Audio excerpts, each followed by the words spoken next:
بخاری شریف میں آتا ہے کہ ایک دفعہ نبی کریم صلی اللہ علیہ وسلم آپ اس جبل احد پر سوار تھے۔ آپ اس جبل پر جیسے سوار تھے تو یہ جبل احد پوری طرح ہلنے لگا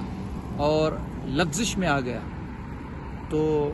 نبی کریم صلی اللہ علیہ وسلم نے جبل احد پر یوں اپنا قدم شریف زور سے مارا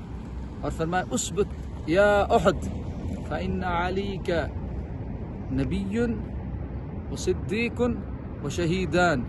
اے احد خاموش ہو جا، سکون میں آ جا، اپنی حرکت اور اپنی لغزش کو ختم کر ایک جگہ قائم ہو جا کہ تجھ پر ایک نبی سوار ہے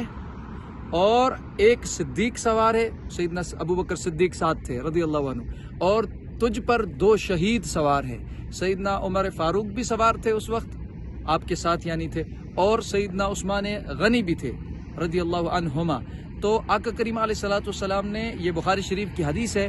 سیدنا ابوبکر صدیق اور سیدنا عمر فاروق کی شہادت ابھی ہوئی نہیں، اس سے پہلے یہ فرما دیا کہ تجھ پر 2 شہید سوار ہیں۔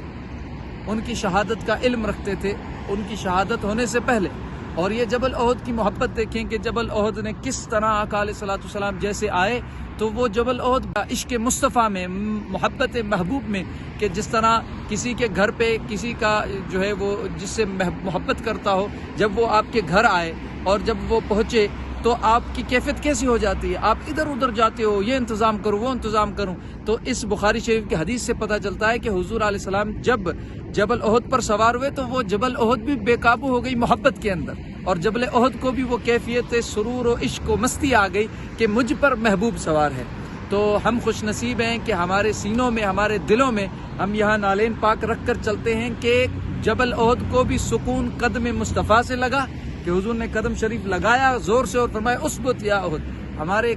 سینوں پہ بھی